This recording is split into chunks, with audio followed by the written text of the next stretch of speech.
Bonjour à tous, c'est Benjamin, j'espère que vous allez tous très bien. On est parti, alors est-ce que Bitcoin est parti pour revisiter le bas de son range, les 48 000, les 50 000, est-ce qu'il faut se barrer du marché? Est-ce que c'est la fin du monde, etc. On va regarder tout ça. Le petit like en début de vidéo, si c'est un oubli, si par contre vous découvrez, prenez le temps de découvrir le contenu, ne mettez pas un like de manière automatique. Le petit commentaire, je les lis tous, bien entendu. En trimestriel, je commence avec la grande image. Ce marché il est haussier, ok, il y a aucun souci. Là on est sur 2018, ok, boum, boum, le bull run de 2021, le bear market si vous voulez entre 2022 jusqu'au bottom affaire FTX. Depuis l'affaire FTX, cette bougie très engageante ici, boum, on retourne le marché. Là pour moi on est définitivement haussier. Et en plus de ça, d'un point de vue trimestriel très long terme, on a réussi une clôture au-dessus de l'ancien ATH trimestriel, donc pour moi c'est ok, on n'est pas encore dans un signal de fin de bull market, terminado, ça c'est une fin de bull market, si vous voulez regarder. Là je vous mets la fin du bull market précédent, c'est un gros excès, pardon, fortement rejeté. Et là terminé, là attention, gros signal de rejet, de vente. À l'époque, c'est grosse certitude à cet endroit-là. On devait aller forcément aux 100 000. Grosse bougie trimestrielle qui clôture en octobre 2021 de cette manière. Ça puait. Bon, la suite on la connaît. Ok, mais là c'est pas du tout le cas. Là on s'inscrit tout simplement dans un retracement, dans une correction. Je vous le dis souvent en fait. Je l'ai souvent dit, donc je vais pas répéter parce que pour les anciens ça fait trop long.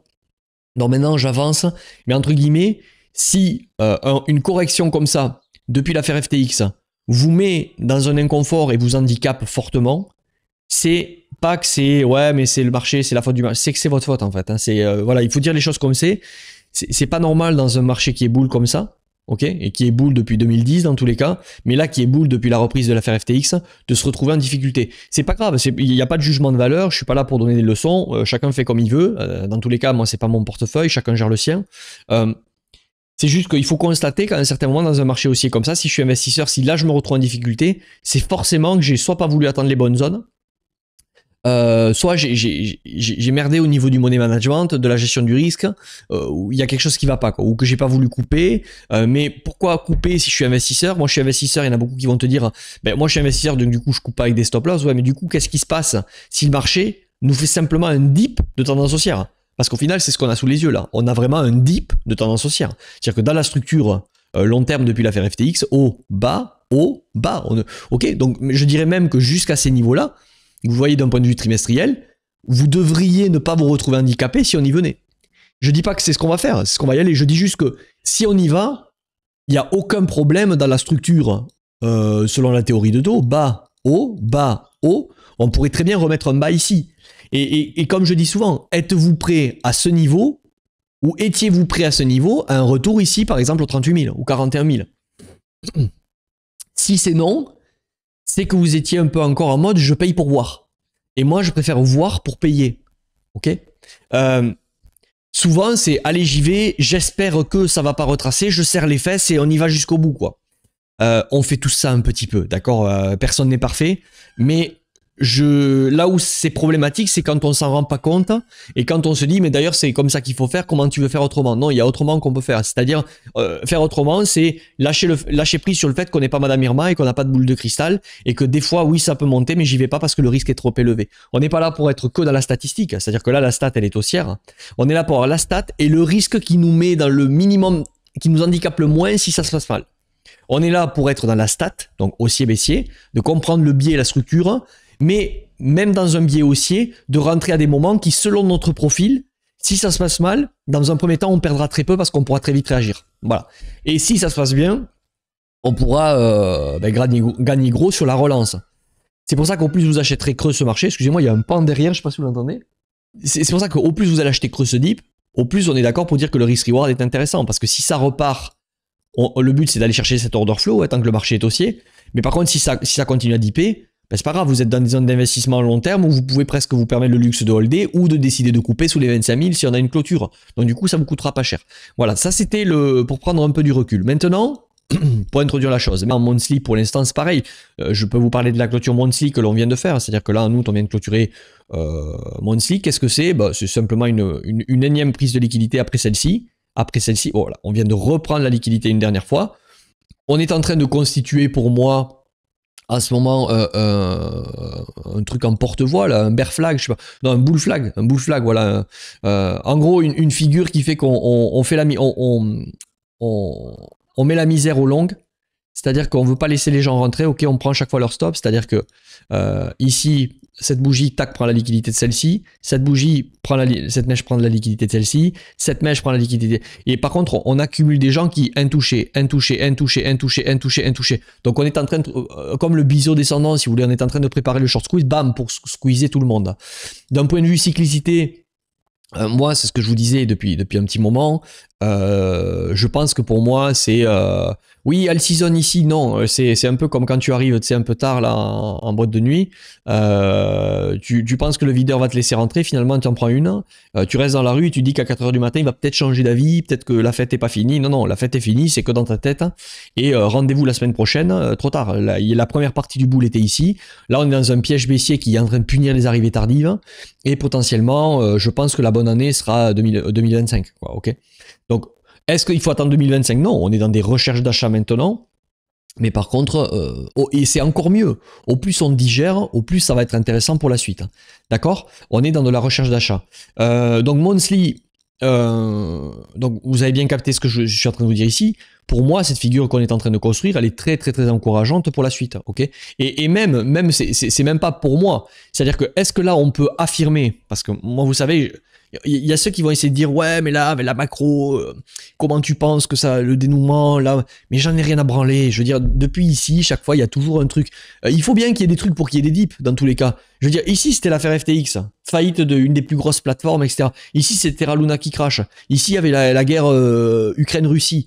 Ici c'est la guerre au Moyen-Orient qui est déclarée. Bon, ici c'était l'affaire USDC. Est-ce qu'au final ça a empêché que derrière, au contraire, celui qui était tétanisé ici, il doit se les bouffer aujourd'hui. Donc il ne faut pas retomber dans ce truc-là. Donc le seul truc que vous pouvez ici regarder, c'est qu'on est dans une tendance toujours haussière en mensuel, donc le bull market n'est pas fini, ok? À cette époque, ici, là par exemple, quand on avait eu une cassure de structure, avec ce gros retournement baissier monthly, avec cette clôture, là ici, ça puait. Ce rebond pouvait ressembler à un dead cat bounce, on devait se délester ici, et après on a vu en début de vidéo que ici, bon, même en trimestriel, ça puait la bougie, mais en monthly, on avait des signes précurseurs, et même si je zoomais en weekly, on aurait pu voir ici que voilà, ça sentait quand même la fin de cycle, avec un excès qui était déjà démesuré. Pour l'instant, je pense que là, on pourrait assister à la dernière vague, ok? La dernière vague qui va faire péter les altcoins derrière, et qu'on connaît, quoi, ok? Et dans tous les cas, le but, c'est pas de savoir si ça va, si elle va exister ou pas, cette vague. Le but, c'est de constater que si on ne le joue pas maintenant, là, avec ce qu'on a sous les yeux, on ne le jouera jamais. Encore une fois, je vous le répète tout le temps, le but, c'est pas d'avoir la certitude de ce qui va se passer pour décider. Le but, c'est d'être capable de décider dans un environnement incertain, basé sur ce qu'il y a maintenant. C'est-à-dire que ce que je suis en train de vous dire là, c'est que celui qui l'a maintenant anticipe le fait que c'est peut-être fini et qui donc est tétanisé de ne pas rentrer, va forcément être celui qui, si ça part plus fort, va le regretter, va vouloir acheter plus haut. Ok? Et là, pragmatiquement, si je regarde ce graphique ici sous mes yeux, on a juste, il y a le pan qui se remet, on a à nouveau une temporisation, ok, on est coincé dans un range entre le niveau haut et le niveau bas. Pour l'instant, on est dans un range monthly. Il n'y a aucune... même il faudrait que je le place autre part. Je vais vous le placer autre part. Il faudrait que je vous le mette ici presque. Hein. Parce qu'au final, on a tenté une cassure du range, échec. Retentative, échec. Donc on est coincé dans ce range. Et là, structurellement, Bitcoin n'est pas dans un retournement baissier. Ethereum, oui. Mais Bitcoin n'est pas dans un retournement baissier pour le moment. Ok. Donc, et comme Ether par contre l'est, je vais y aller rapidement pour vous montrer le truc. Ça favorise le scénario que pour moi, All Season sera très certainement l'année prochaine. Ok, vous avez vu, voilà, sur Ether, là c'est clair et net. C'est un retournement monthly, hein. On peut l'acter, c'est-à-dire top, ok, top ici, top, double top, clôture. C'est un retournement à la théorie de dos. Alors c'est pas grave, on a fait une dalle de béton ici. Il y a souvent une histoire de proportionnalité, comme je vous le dis, c'est-à-dire que là on a fait une épaule-tête, épaule inversée, ou un triple bottom, ce que vous voulez. Et là en termes de structure, cette structure n'a pas encore les coronesses pour lutter contre celle-ci. Donc probablement que si le marché repart fin d'année, début d'année prochaine, on ira claquer ce nouvel ATH. Mais il faudra faire très attention. C'est-à-dire que ce signe de faiblesse pour moi sur Ethereum ici, le comportement également de la paire ETH-BTC, me fait dire que, attention, le paradigme est peut-être en train de changer. J'adore Ether, personnellement aussi, mais le but, c'est pas d'adorer Ether. Le but, quand on investit, c'est de valoriser son portefeuille. Ok, donc voilà, je vous mets ça au passage ici, mais attention, attention sur Ether. Donc Bitcoin, pour le moment, c'est pour ça que la paire BTC est faible, lui n'a pas acté ce retournement baissier en monthly. Ok, on va passer en weekly. En weekly, ici, il y a quelque chose à notifier. Autant on avait repris de la force sur cette semaine ici. Ok, on avait repris un momentum court terme assez haussier. Autant cette bougie de la semaine dernière qui ravale le travail, c'est pas beau. Personnellement, je joue toujours le scénario où on revient bas de range, voire où on va gratter la mèche. Je vous l'ai déjà expliqué dans des vidéos précédentes. Je trouve que personnellement, j'ai une pondération qui est celle qu'elle est, c'est-à-dire 50-50 à peu près, 50 dans du truc volatile et 50 dans du stablecoin. Et je suis prêt avec, et je suis en accord avec cette pondération, même si ça partait plus haut. C'est-à-dire que si ça part plus haut, j'attendrai un nouveau dip de cycle pour voir ce que je fais, comment je me repondère. Ok? Pourquoi? Parce que je trouve que jouer le scénario du braquage avant, en gros, c'est pourquoi, quand on a très bien acheté et qu'on y est depuis un petit moment, tout est relatif. Celui qui rentre que maintenant, est-ce qu'il doit être 50-50? Je sais pas. Mais celui qui a très bien acheté, pour moi aujourd'hui, jouer avant qu'il y ait un breakout, la précipitation, et ça je vous le dis depuis des semaines et des semaines, hein, je veux dire ceux qui sont là depuis sur la chaîne, je fais partie, je pense des rares, et je n'ai pas envie de le dire le seul parce que j'en sais rien, je m'en bats un peu les steaks, je regarde pas beaucoup les chaînes francophones, je fais partie des rares qui vous ont dit depuis ici, moi je suis pas crypto pépito, je veux dire à un certain moment, il faut constater que le risque est grand, le taf a déjà quand même été fait, si on est dans cette phase première vague, retracement pour punir et explosion, pour moi, je trouvais que ça valait le coup de jouer le scénario de on se calme, on prend des profits et on essaie éventuellement de faire un braquage. Donc je suis toujours dans ce scénario. C'est-à-dire que si ça part, je suis en accord. Mais par contre, tant qu'on n'a pas de nouvelle ATH, je trouve que le risque-reward d'anticiper la chose ne vaut pas le coup. Je trouve qu'il y a toujours, comme je vous le dis souvent, l'investisseur fait son bull run en commençant par bien acheter, souvent. Donc, il faut se donner les moyens de bien acheter. Et pour se donner les moyens de bien acheter, il faut lâcher prise sur le fait qu'on ne peut pas être all-in au cas où ça parte. Ouais, mais si ça part, allez, je préfère quand même être all-in. Dites-vous, quel est le scénario le plus dur à jouer en ce moment? Est-ce que le scénario le plus dur à jouer, c'est de rentrer? Ou est-ce que le scénario le plus dur à jouer, c'est d'attendre encore un dernier bain de sang? Je ne suis pas en train de dire, par contre, et là, comprenez-moi bien, parce que je suis quand même 5 ans dans le marché, hein. Donc je ne suis pas en train de vous dire qu'on n'est pas dans des zones où on recherche de l'achat. On est dans des zones où on recherche de l'achat. Mais on est dans des moments où, à quel point, maintenant, tu vas essayer de presser le citron pour essayer de choper des prix exceptionnels. Je vous donne un petit tips ici. Vous pouvez quand même en prendre une petite louche, une porte pour la soif, ok, via des stratégies, mais des stratégies que vous avez déjà construites en amont. Comme je le dis aussi au moment du Swing Invest. D'ailleurs, si ça vous intéresse, vous avez le lien en dessous. Hein, il n'y a plus qu'un lien. Vous prenez un rendez-vous, je vous expliquerai pour rejoindre le Swing Invest, comment ça se passe. C'est une formule majoritairement à vie avec des extensions autour. Donc en gros, vous rejoignez la formule Swing Invest à vie. Vous avez accès à une communauté où on est 60-70 personnes. Il y a un support vidéo Swing Invest pour comprendre les bases du Swing Invest. Et il y a des suivis ensuite poussés toutes les semaines où on recherche des altcoins quand c'est le moment d'y aller. On prend des profits. Je partage tout ce que je fais. J'ai une liste que je suis, etc., etc. Si ça vous intéresse, n'hésitez pas à rejoindre. Donc ce que je veux dire par là, c'est que nous, on a déjà, si vous voulez, sur ces dips ici, là, commencé à remplir les bagages, ok? Mais j'ai quand même une partie où, dans une stratégie déjà prévue en amont, préventive, ou pourquoi pas faire le braquage. Mais est-ce qu'il faut, pareil, tenter le scénario all-in, comme Crypto Liberté, il l'a dit, je garde tout, parce que puisqu'il a dit et qu'il a eu très souvent raison, je vais l'écouter, comme ça après je pourrais lui dire que c'est un nulos, si finalement on va plus haut. Non, qu'on se comprenne bien. Autant ici je vous disais, calmez-vous, moi je ne recherche pas de l'achat ici, autant ici, maintenant que les alts ont pris des moins 70, moins 80, je vous dis, c'est le moment de regarder de l'achat et de même appuyer sur des boutons. Mais après, il ne faut pas faire n'importe quoi, il faut savoir qu'est-ce qu'on achète, comment, qu'est-ce qu'on achète sur des dips, qu'est-ce qu'on achète sur des confirmations, c'est quoi la différence, c'est quoi le risque d'acheter un dip qui tombe ou une confirmation, pourquoi acheter un dip si c'est une tendance qui est baissière, l'altcoin en question est-il fort contre Bitcoin, il y a plein, où en est-on dans la cyclicité, qu'est-ce que Bitcoin lui-même fait pour nous donner le curseur au fil de l'eau de pondération du risque. Voilà, c'est quand même, je veux dire, ça va loin dans la réflexion, ok? Ça sert à rien de faire compliqué, mais c'est assez complexe. Okay. Et tout simplement, je l'ai déjà fait si j'utilise cet outil. Pour l'instant, pour moi, on l'a dit tout à l'heure, en trimestriel ou en monthly, si vous voulez, allez, le bottom, c'est l'accept. Si je repasse en monthly, tout simplement, je vais vous l'illustrer par un truc qui parle à tout le monde. Là, vous avez eu les acceptations ETF entre les 38 000. Allez, on va dire que le bottom est ici. C'est-à-dire que moi, je trouve que agir là, Enfin, agir là, alors en bas de range, il faut agir, hein, mais enfin, vous pouvez agir, c'est acceptable. Mais agir ici en milieu de range ou dans cette consolidation, je vais prendre le milieu. Pour l'instant, c'est aller chercher une découverte de prix où on ne sait pas où ça va aller pour risquer un bottom référence monthly qui est l'acceptation ETF. Et je veux dire, ça ne saute même pas aux yeux. Pour moi, ici, le bottom référence d'investisseur, il est ici, le gros double bottom ici, monthly. Donc, vous êtes en train de jouer ce risque.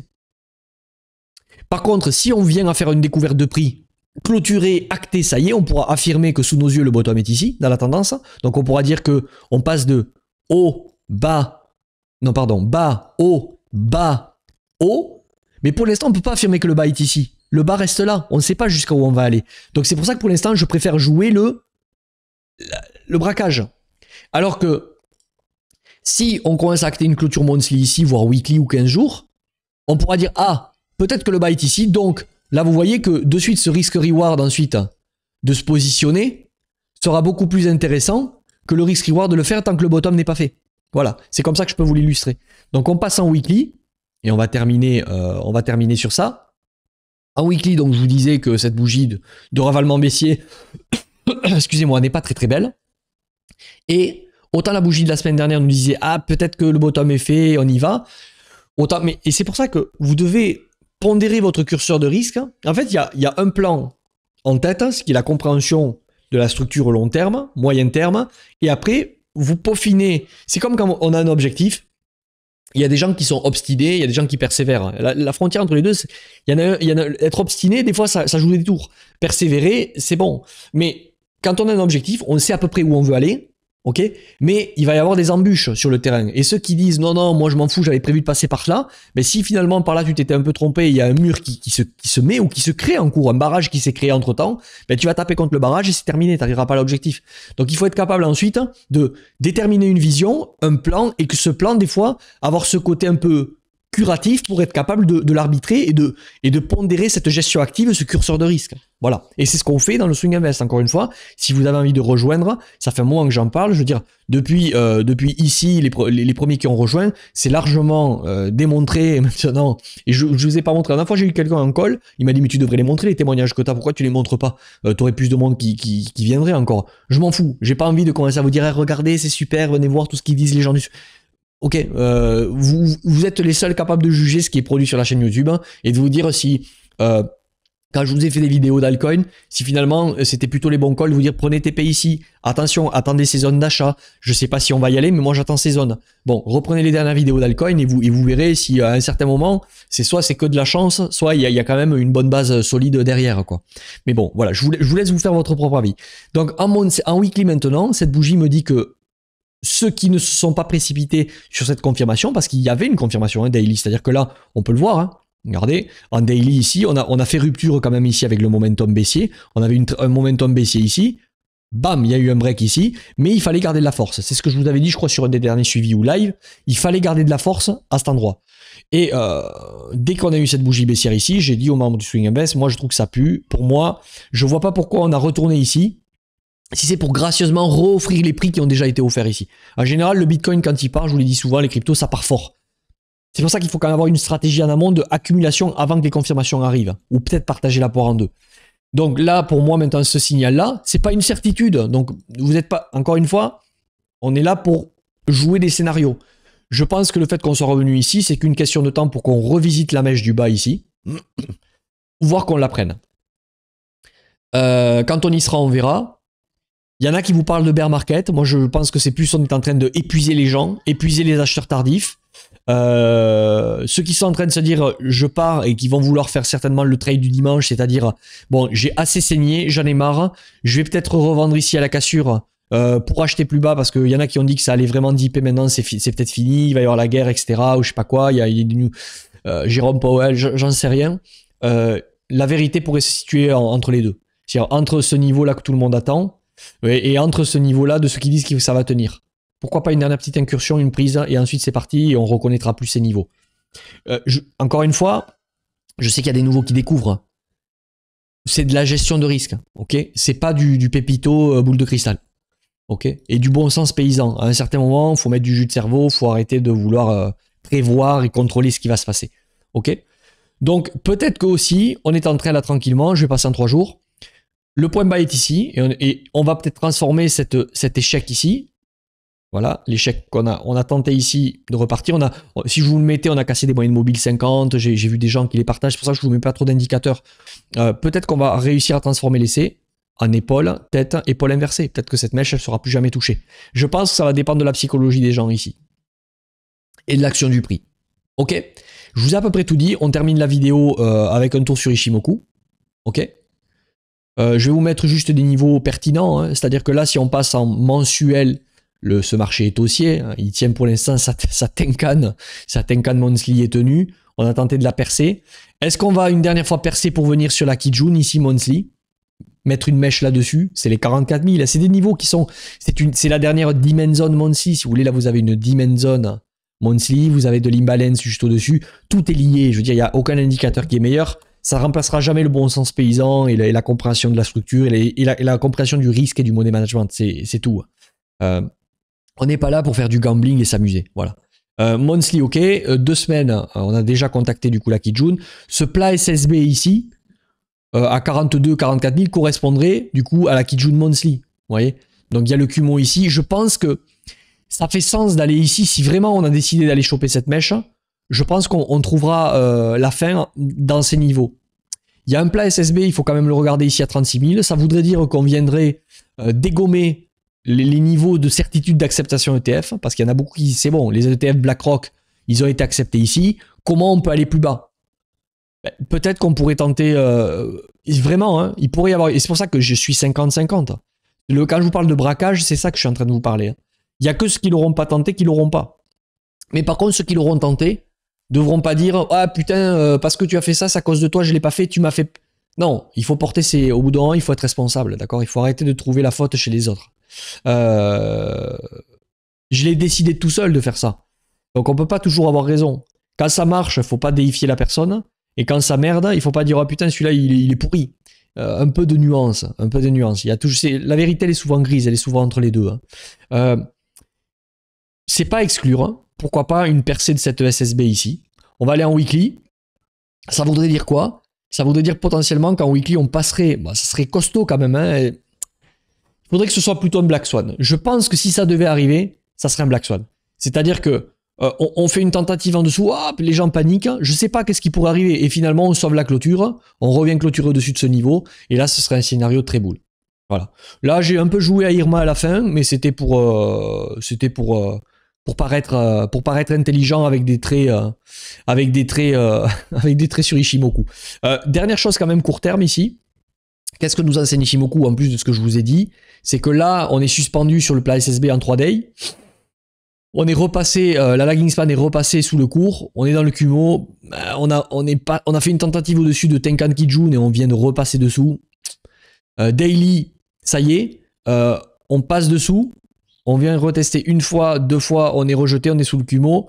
Là, ça tient plus qu'à la lagging span. Si la lagging span confirme et passe dessous, je pense que court terme, encore une fois, on ira bas de mèche, voire prendre la mèche du bas. Ok? Et conclut sur ça, est-ce que je suis en train de vous dire que du coup, ça ne vaut pas le coup d'acheter? Non, c'est pas ce que je suis en train de vous dire. On a des stratégies où nous, on a fait quelques courses déjà. Encore une fois, on n'est pas là pour acheter le point bas parfait. Là, je fais de l'analyse maintenant pour fignoler le dernier curatif qui vient complémenter le plan préventif qui a été fait en amont. C'est ça que je suis en train de vous dire. Hein. Je ne suis pas en train de vous dire que grâce à la devinette de l'analyse technique, vous devez attendre absolument que Crypto Pépito Benjamin vous dise maintenant all-in. Non, pas du tout. Hein. C'est j'ai une stratégie, je prépare les choses et là maintenant on est en train d'essayer de faire l'exceptionnel, quoi. Ok? Nous sommes dans des zones où si vous savez gérer votre risque, normalement vous maximisez vos chances de gain et vous minimisez vos risques de perte. Et si finalement on a tort, il y a des stratégies à mettre en place pour rapidement réagir et dire non stop, je coupe l'hémorragie. Ok? Voilà, je vous souhaite une bonne journée, j'espère que la vidéo vous aura plu. Et puis je vous dis à plus. Bye.